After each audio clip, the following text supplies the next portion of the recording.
The Newcomer, page 122. The council knows that I have a 12 o'clock intercourse appointment. They would also know about what time I got back here. It would be totally logical for me to forget about the shawl, given my hurried circumstances. But that, she surmised, would be the choice of a guilty person. She twisted in her chair, turning away from the computer and laying her hand in her hands. I could happen upon it on my way out, she said, sitting up. That way I could send a message to the council out of sincere obligation. She turned back to the computer. What would the council believe an innocent person would do? Given these circumstances, she said while flicking the computer on, an innocent person would type a quick reminder to inquire about the shawl after her duties were performed. She did just that, knowing that the computer will log the date and time of a transaction. That way, if it's here when I get back, I'm covered. If it's gone, I'm covered also. While she was there, she checked her previous memos. As soon as she clicked into the mental reminders, her screen flashed red. Reaching into the drawer of her desk, she took her fertility pill, then entered took pill to stabilize the machine. There were other reminders, too, about the dress and the oils and other mundane injuries that seemed beyond trivial now that her life was so complicated. No other appointments or supplies to be requisitioned came to mind, so she switched the computer off. Turning to get up, she saw the shawl.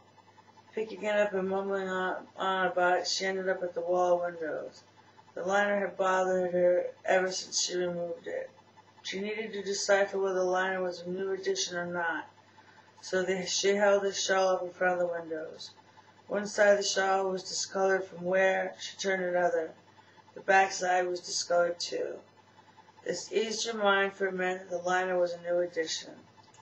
She plucked the leftover threads from it, placed them on her table, and held the shawl up for one last inspection. As confident as she could be that she'd taken all the loose threads out of the shawl, she folded it and sat it on her rocker.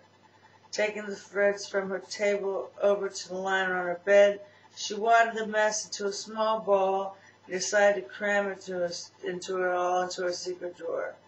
Then she got down on her hands and knees to comb through a carpet for thread fragments. Finding none, she sat down on her dinette, holding her tired brain between her trembling hands. She couldn't pray to the Holy Mother Matrix, for she knew that the Holy Mother had witnessed her actions. Feeling doomed, she played with the notion of evoking the seductress, but opted for begging for forgiveness instead. Her digital buzzed noon. She was late.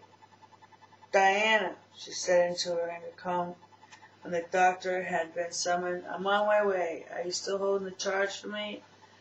"Against my wishes, yes. He hasn't gone to the masseuse yet." "Thank you, Diana. I owe you one. I'll be there in 30 minutes. "You have 10 minutes, Denise. You have no idea of the condition that he's in." "He'll be fine, thank you, for the next 20 minutes. "Denise, you strain our friendship. See you in 15 and the charge goes straight to the masseuse." "I'll be there," she said, flicking off the intercom while wriggling out of her sari. She tore into packages, hoping that the dress that she ordered wasn't as wrinkled as she thought it would be. It was, but its shimmering platinum thread enticed her as they unfolded and tinkled to the floor. She draped the sleeveless dress over her bed and tried to iron out the wrinkles with her hands. Having no desire or time to call for her dressing matrix, she slipped a gown over her head and clasped its one shoulder together with a thin crystal epaulette, then went into her mirror room. Though wrinkled, the dress was stunning. The light gauze at the platinum was woven in to hug her hips. Its sheer mesh breathed like nylon. She left her mirrors and walked down the hall towards her sauna. The room filled with steam as she opened the door. Stepping inside, she smoothed her gown down her body with her hands as the steam added the moisture necessary to iron out the wrinkles. The weight of the material helped in the ironing process. Satisfied with her results, she returned to her mirror. The sauna's humidity not only ironed the gown, it had curled the natural wave of her hair and had put a glow into her cheeks. While bending over, she flipped her hair in front of her face and raked her fingers through it. Straightening, she admired the effect and was relieved to note that her makeup hadn't melted. She thanked herself for not calling her servants, for she was taken with her natural beauty. I have to remember this technique, she said, as she left the mirror room and her chambers, bringing with her the bottle of jasmine oil and leaving her worries locked away for tomorrow.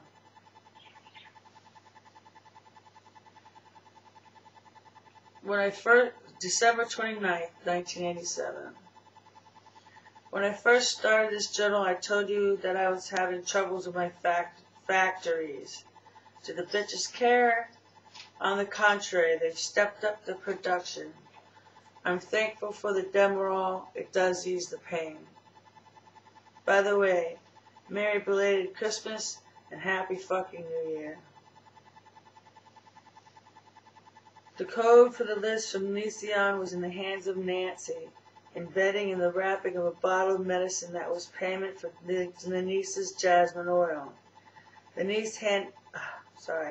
Nancy handed it to the proprietor with a nod.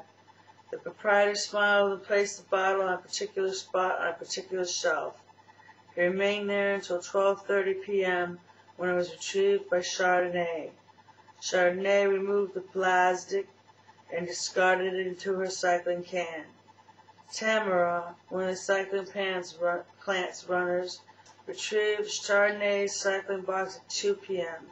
By 4:30 p.m. the code was online to Xantok from the computer at the cycling plant. One of the council members' sympathizers documented the information onto the Crisix that held all the information for the Circle's plan. It was the Crisix that contained Bertha's will. This Crisix also contained the information necessary for the advent of the revolution.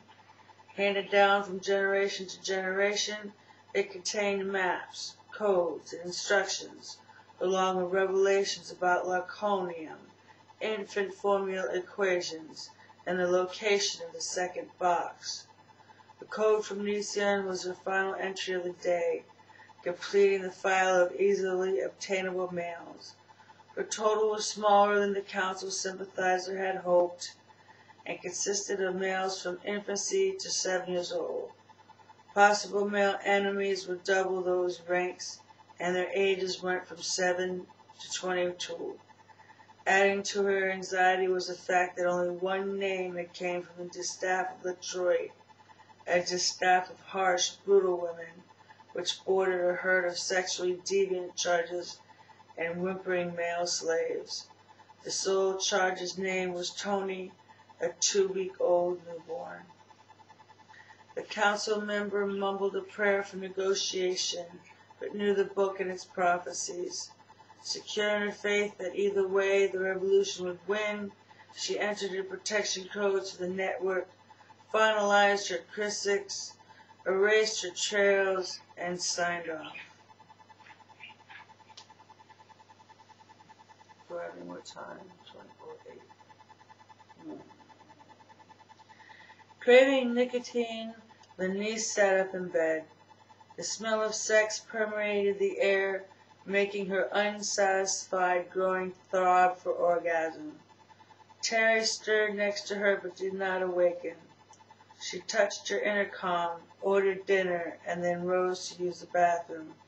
When she returned, Terry was awake and sitting up. He smiled at the sight of his naked matrix, feeling his manhood rise. His ego was as strong as the commons wall, impenetrable and proud for having surrounded his matrix and making her one with himself. Then he saw the pride in his eyes and felt disgusted. Cautiously she wiped away the feeling, knowing that she'd be able to teach him how to satisfy. Her repressed desire made her breasts heavy for touch. Her stomach changed the subject. "Hello," she said demurely to the charge in bed. "They will be serving dinner soon.